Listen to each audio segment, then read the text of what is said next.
Welcome to a special edition of Stories of Brisco and Bradshaw. I will be John Layfield, better known as Bradshaw. This is our Chickasaw native, WWE Hall of Famer, Chickasaw Hall of Famer, Mr. Gerald Brisco. And we've got a huge treat today. 12th selling album of all time. I'm talking about Cracked Rear View and Hootie and the Blowfish. We've got with the lead songwriter, lead guitarist. We also has a new album out, Popped, which is in a very eclectic mix, a very good group of songs, but all kinds of different genres in one single album. He also does incredibly philanthropic work through his golf and his music. He is Mr. Mark Bryan. Mark, welcome to the show. Thank you for having me, guys. Thank you very much. I want to ask you about Popped, the album you got out right now. You can't fit this in any box, any pigeonhole whatsoever. You've got a reggae song and Keep the Lights On. You got a Latin theme song and Don't Change a Thing. You've got a great a cappella song that starts off a cappella. What is the reason for such an eclectic group of songs? I really, for some reason, I guess it's where I'm at in my life as a musician and having done it for so long. As this batch of songs came to me, it really occurred to me to just follow the feel of each song and not try to turn it into anything else. And so I let that happen, and each song took me down a different road. And if you get to track 10, there still is a big rock song on there, or 9 or whatever it is. So I'm still doing that too, but I'm also allowing myself to explore these other avenues. You know, over the years as a producer and helping other artists make records, I've learned how to play a bunch of different instruments and learned a bunch of different feels and that kind of thing. And I feel confident now as a songwriter to let a song go in any direction, you know, and I think that's what's happening. One thing you did on one of your songs, you played all of the albums on Coastin', the song you did with your dog, who's incredibly cute, by the way. Me and Mr. Brisco are dog lovers. We're dog people. we loved your dog being in the video as much as anything else. But you played all of the different instruments. Is that tough being in sync? I mean, you got a 3 minute and 15-second song, but you seem to go a lot by feel. You can't have that feel because you have to play a certain pace with every single instrument. Is that hard to sync up? That's that you would think that, but it's actually, that's the joy of doing it, is finding the feel with each instrument.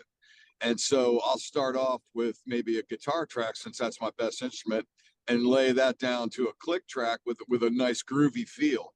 And then I'll sit down on the drum kit for probably a couple of hours and play along to that guitar part until I can make the drums feel groovy as well.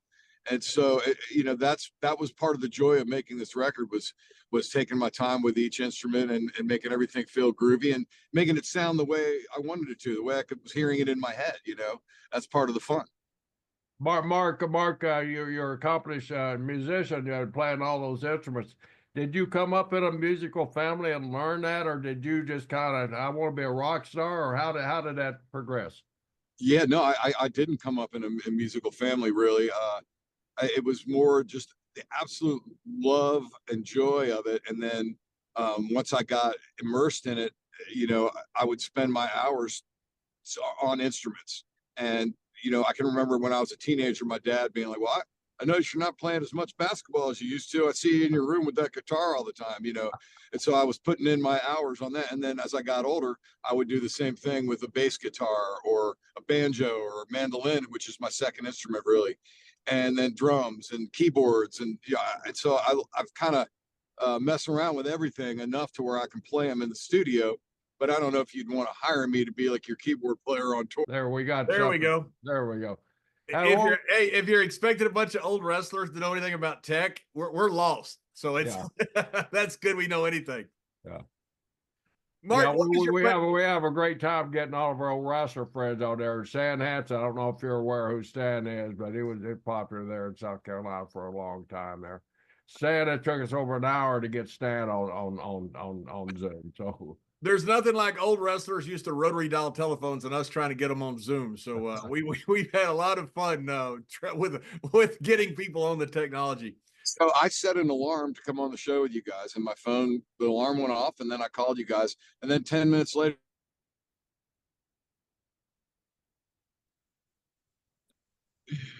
that's how it goes, man. I don't know, technology, baby. That's right. It's technology. Do you have a favorite instrument? You've started with the guitar. Is that your favorite? Yeah, I guess so. I mean, my like sort of go-to right now is piano because I love to play it, but I'm not that good at it yet. And so I'm in that phase where I can learn a lot really quick and get good really quick. And so I want to put some hours in on piano now. That's kind of where my head's been at lately. But you know,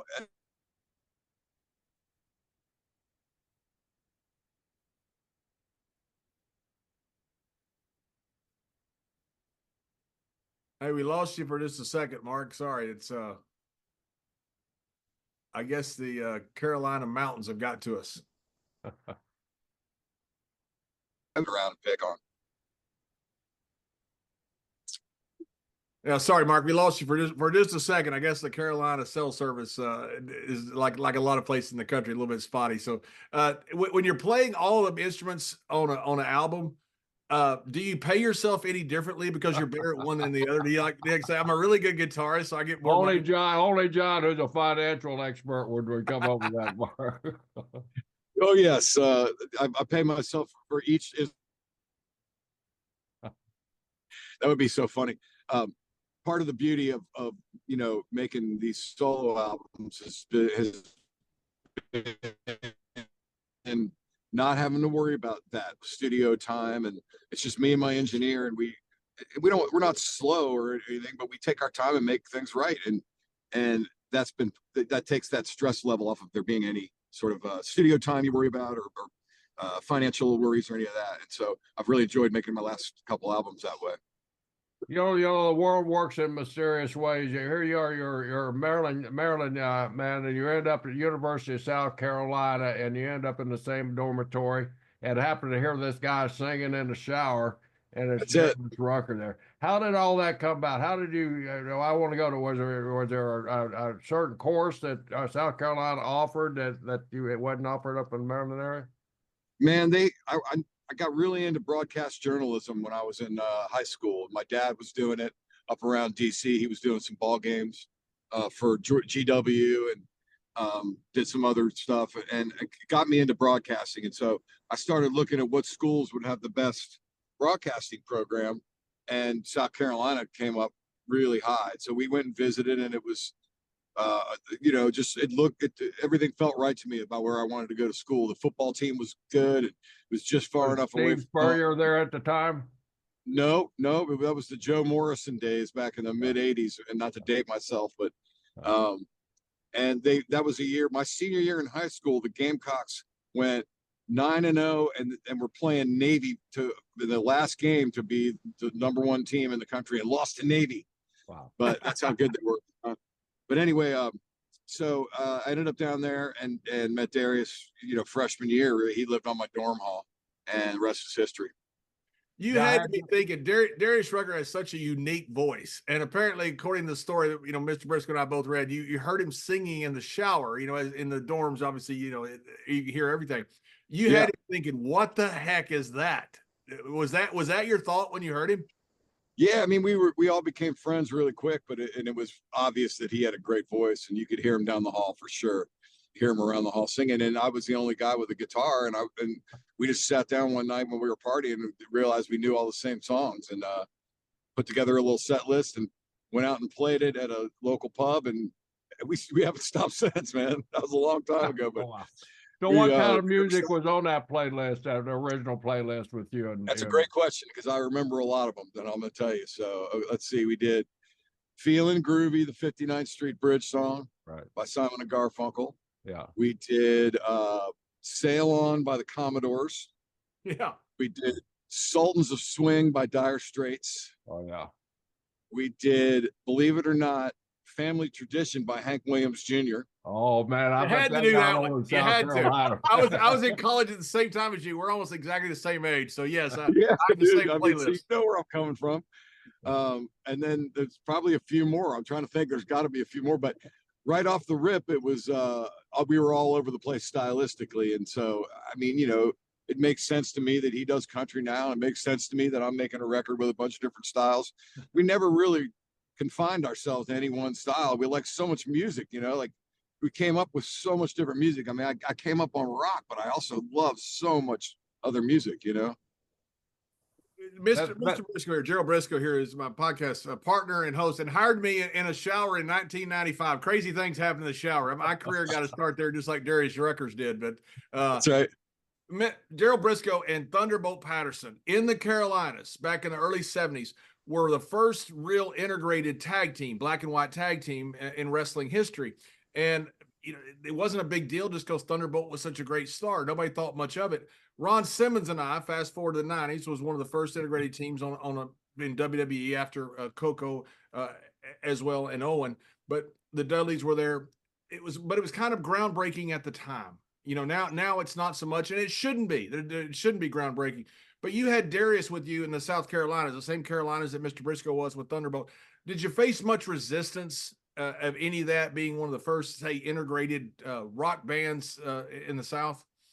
It's like you said, it shouldn't be a thing. So we never thought of it as a thing, but it became a thing, you know. And I think we definitely played a few shows with like some of the fraternities that were Old South, and they made comments, and they, you know, we heard stuff that the fights were almost started. We heard people talking.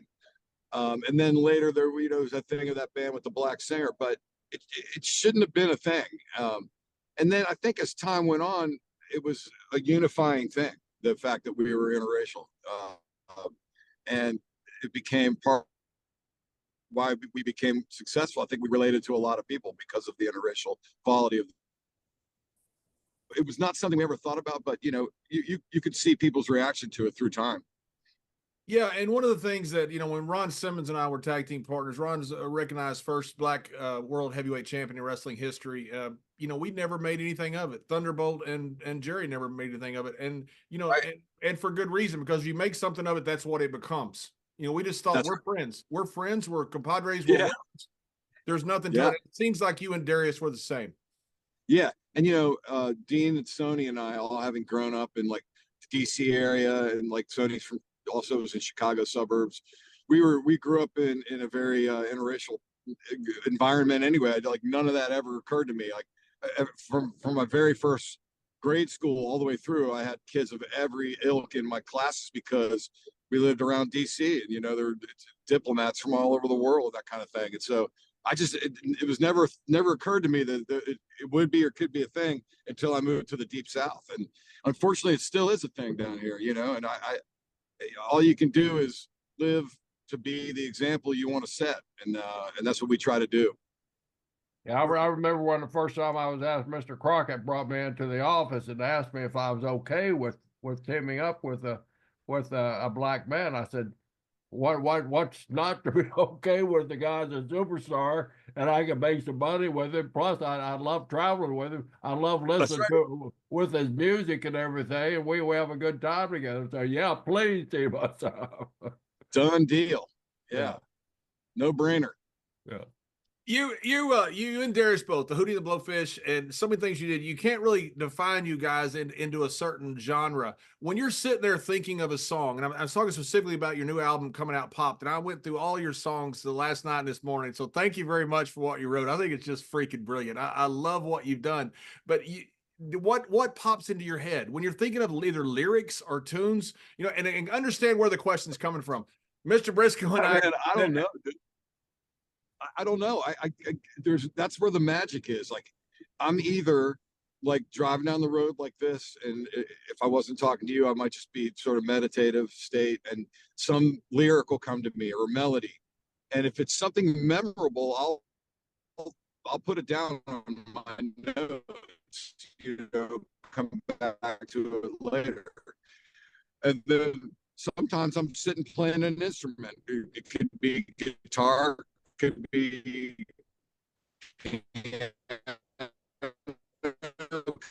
ukulele, which happened twice. I'll be sitting playing one of those instruments, and I'll find I want to pursue. And so they come to me more subconsciously than consciously.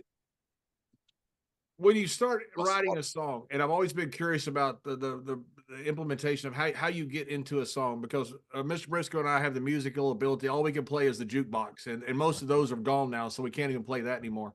But how do you get that creative process? Does it start with lyrics? Does it start with tunes, and then you start pushing them together? How does that creative process start?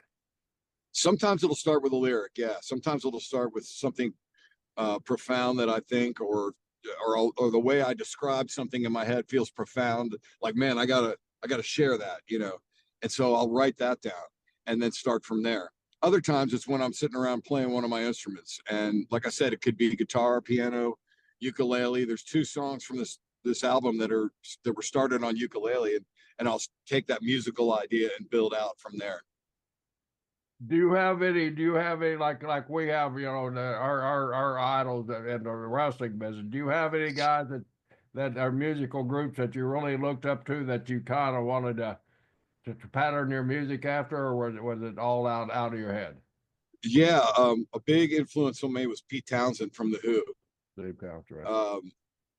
He, if you look at the Who's career, and you know, he was always writing their songs, but he also, as their career went on, he came up with these really revolutionary ways to present the song, and so that's kind of where I followed that a little bit, that growth of ideas in your head and making the most out of it. Another one is Brian Wilson from the Beach Right. Boys. That same idea Brian Wilson's a of name that making gets something brought up a bigger lot than for what the you just Beach hear in Boys. your head. And so Pete Townsend. Yeah. Yep. Yeah. Well, you guys talked about that a cappella intro. I mean, that's Beach Boys. Yeah. I'm sorry, we lost you for just a second there. You talk about the Beach Boy intro with your song. That was me saying, how Brian Wilson do it, you know? Yeah. And also, it was your influence. Also, I read somewhere it was also Seven Bridges Road from the Eagles. Also, was part of that great a cappella entrance. Was that also kind of your mind when you're writing that? I said, yeah, I was saying that the song 100%. I was trying to think on like Seven Bridges Road, and that's what I came up. You know, it was just me, and so I thought, how would Brian Wilson do this? And I just stacked vocal after vocal of myself, like he did, you know, Smile and some of the later Beach Boys stuff.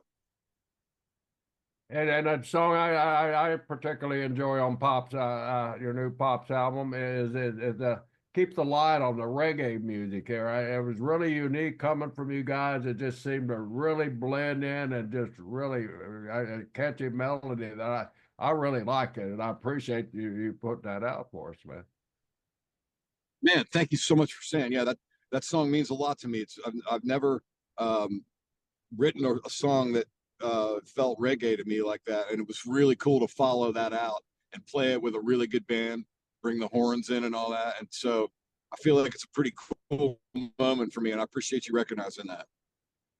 One thing about all your songs, or at least a lot of them, they're very uplifting, positive songs. I saw a 1990 something video of you with Hootie and the Blowfish, and Darius Rucker was standing outside, standing in front. Before he sang the song, your hit, Hold My Hand, he said, "Hey, we got to stop all this racist BS," and went on and the place, cheered. You do a lot of the same stuff in your songs, not talking about necessarily about racism, about being positive, about being good in life. Is that more an outcropping of who you are, or is that actually a message that you put out overtly?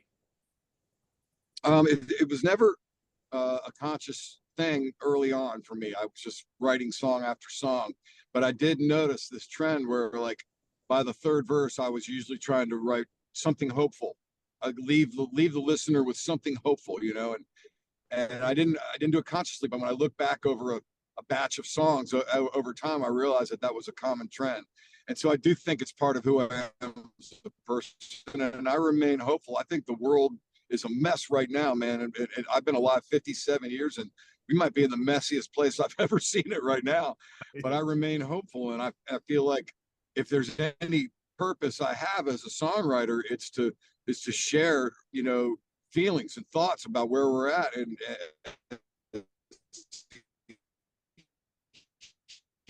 human, and other people can relate to, and hopefully trying to do. So I've become a little more conscious about it. You do a lot of things with philanthropy, specifically with golf, which I love very much. The golf, the Monday after the Masters, and you just won your own tournament with Jim Furyk. Did you get any heat over winning your own tournament? You know, it was about time because I think Darius had won it 3 times, so it's about time somebody else won it. Kids stayed in the family at least. But man, right after I won with Furyk, the following week he went out and shot a 59. So I always tell him that I always tell him it was because he played with me right before, you know.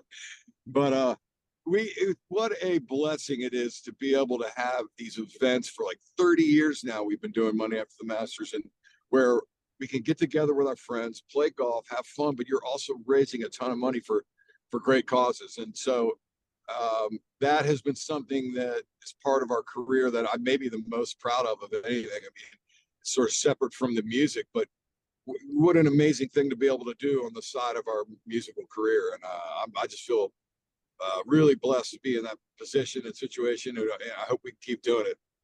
And then the great thing about the business and entertainment business, same with us, you know, you traveled and you got all these marvelous golf courses, you know, around the country, and I'm sure you're welcome at most of them. Like John's a golfer, and like I said, he's welcome at most of them, not all of them. Not all of them. They know me too well to be welcome at all of them. But you guys live in basically the same neighborhood. John's up in Maryland also there, and he's an avid golfer.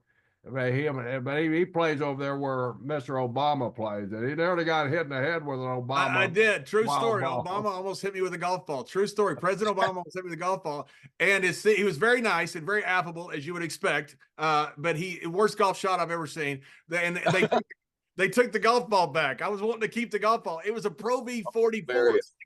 They gave him a personal golf ball, like it would have his presidential number on it. It's really cool. I don't know him. I don't want to pretend like I know him, but he was a super nice guy that day when he almost hit me with a golf ball. That's cool. And, you know, in Langston, you know, just north of DC, they're now making that the home of First Tee, and they're spending tens of millions of dollars. You know, the FDR track that, you know, was mainly for the black population when there was segregation, now is becoming the home of First Tee, which is really cool to see. You're seeing a lot like what you guys are doing, because golf's an expensive sport. And to get kids in it that don't have a lot of money, it takes someone like you to be able to help them get into the game, because it is prohibitive as far as cost. And that's been the origin of Monday After the Masters, you know, since the beginning, is junior golf. It started with South Carolina Junior Golf, and they brought us into the fold, and then we were able to build it into what it is now. But they are still one of the main benefactors every year of the tournament. And they've gone on, South Carolina Junior Golf in particular has gone on to do some great things and produce a bunch of champions out of our state. And I think a bunch of other states can say the same thing about their junior golf programs. So that's really cool to hear that they're doing that in DC. It makes plenty of sense.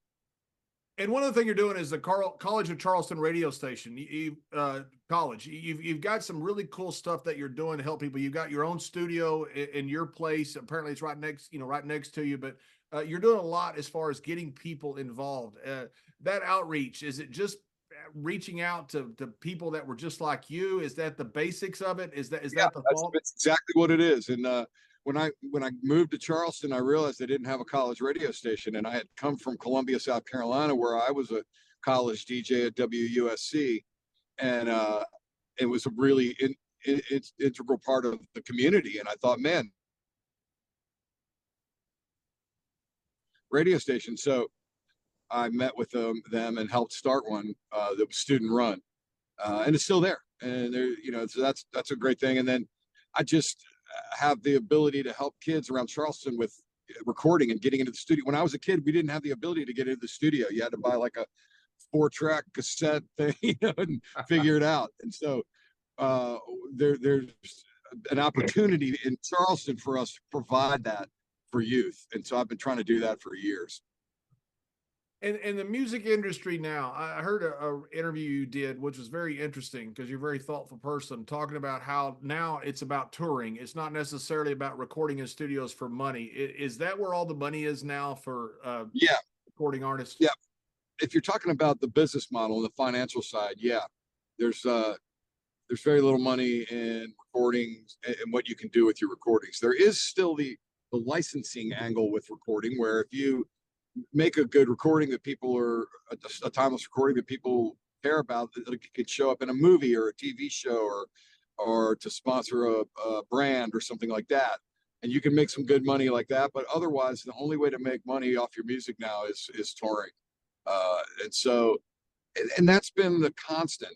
You know, there was an era when we were coming up and before where you could make money off of your recordings, obviously, physical sales. But at the same time, you were still making a ton of money touring back in those days. Now, the only income source is touring. There is no more income source from sales. And it's just the truth of it. Yeah, that's so intriguing. You know, that like with our business, we used to run what we call a lot of house shows. We run little events all around every little small event in South Carolina, town in South Carolina. We'd run a show.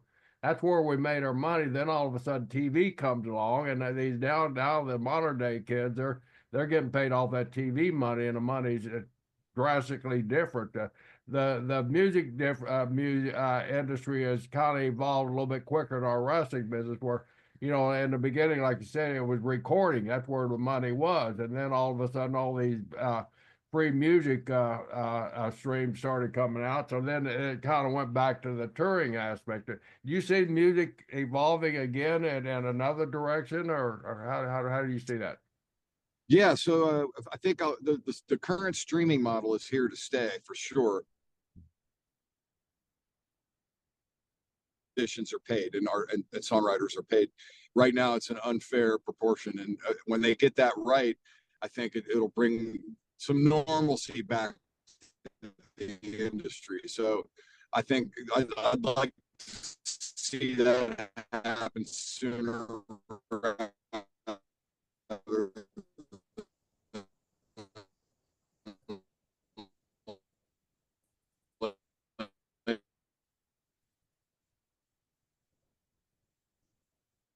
Hey, Mark, we lost you for just a second.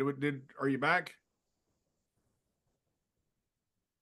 I think the cell phone technology in the Carolinas has got us. Hopefully, he hadn't had a wreck. It's your fault if you did. That's right. That's obviously, right. But that constant of being alive, that won't go away, man. That's been there. My people love that, man. It's just like with wrestling, and yeah. So what I'm doing now. How about now? Yeah, now we got you back loud and clear. Sorry about that. Yeah, so that's okay. And I was just saying, just like wrestling, that live aspect will never go away. People always want to see the pros come do their thing in person. Right. Always. That's right. They always want to see that. You look at live, live content is just, there's nothing like it. You can't replicate it. Not with AI. You can't replicate it with anything. Yeah. One thing you did with your videos, you look like you're having a lot of fun. I was talking specifically about Don't Change a Thing, your Latin video. You're a pool boy with a very pretty lady at the pool. All your band members are parts of the scene. Is that a creative outlet for you that you just kind of enjoy, kind of a tongue in cheek? Let's have some fun and put out a video. 100%. And my girlfriend is the girl in the video. We actually produced it together, and we had a lot of fun doing that, creating it and coming up with how to make it. And it was fun. It's a blast. All of them are fun. I mean, it's like completely different world than making the song, right? But it's still this very creative thing. And I try to do them quickly and efficiently. I don't like to spend a whole lot of time or money on any of the videos. I like to do them quick and efficient and make them fun to watch. And so the best way to do that is to make them fun to make too. Yeah. Go ahead, doing the research, and I saw where you're a huge sports fan, and you're up in the DC area there. You're Washington Commanders fan, and also a Baltimore Oriole fan. Well, John and I are two of the biggest baseball fans in the world. My Rays play against you, and I used to really cheer for the Orioles, but now you guys have gotten so good, I root against you there. But I understand Kyle Ripken played an important part of your career, of your life. Yeah, he was my favorite baseball player of all time, and I had a dog named Ripken for a while there, And then John Riggins is my favorite football player of all time, and I now have a dog named Riggins. John Riggins is Also, one of my favorite ball players. I love Riggins. The Kansas Flash. That's it. He was a Kansas boy. Yeah, what a great runner. I love Riggins. And the freaking hogs in front of him when you had Jacoby and Grimm and those guys. Oh my goodness, that counter trade they ran. It was unstoppable with Riggins. It was but so fun to his watch. greatest accomplishment is when he went to sleep in Washington, D.C. in front of the president or something like that. That's right, at the big party when he yeah, he laid on the He ground. passed out. It was, tell us about Cal Ripton story. I'm interested in that. Well, Riggins got seated next to Supreme Court Justice Sandra Day O'Connor at a luncheon, Yeah. and he had several cocktails, and yeah, I think so. she made a comment of some kind, and he said, "Lighten up, Sandy." Tremendous. But Cal Ripken is a super cool person, as everybody knows too, and he invited me to come play basketball at his house back in the early days, and man, unforgettable experience getting to run basketball with Billy Ripken and BJ Surhoff and all the Orioles at the time, and Mike Flanagan, the pitcher, was there. It was just absolutely one of the coolest things I ever got to do, and I remain a big fan to this day. Really like the team now. As you were saying, they got good on us, but Yeah. we got to get past that first round of the playoffs. We haven't won a playoff game. Yeah. Yeah, you just ran into a couple hot teams, you know, that the We last did. couple years. Exactly. We ran into the Red Hot Rangers last year. Well, that's John's fan team. So Yeah, don't put hey, them I over. suffered with Nolan Ryan and a bunch of winless seasons. So my apologies, but that was for us. That was something we thought would never happen. Yeah, that was crazy. But anyway, so I've been enjoying watching this new team a lot. And Mark, are you touring with the new album out, Popped? Are you touring that, or just waiting on the next Hootie and Blowfish tour? Man, I just booked 3 dates in June. I haven't announced them yet, but it'll be in DC and South Carolina, 3 dates next June. So Awesome. I'll announce those at the beginning of the year. And that's off the album Pop. That's not with Hootie and Blowfish, right? Correct. Yep.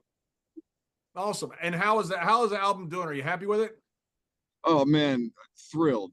You know, it's funny when people ask that question now, because there's no gauge for how your album's doing anymore. Because like we said, it's all just streaming, you know, and obviously gotten a few streams, which is nice. But the main thing has been how many people have viewed the videos that you were just talking about, particularly Don't Change a Thing. And I'm really thankful to that. We got like upwards of 300,000 views on that one. Awesome. Wow. Well, Mark, thank you very much for joining us. I know you're driving somewhere, and so it's a hassle for you to have to join us, but thank you very much. Me and Mr. Brisco are huge fans of what you guys do, and huge fans of your new album out, Popped, which is out now, and you got all these videos that we talked about. And so thank you very much for joining us. We greatly appreciate it. Guys, it really means a lot, man. Thank you for having me on.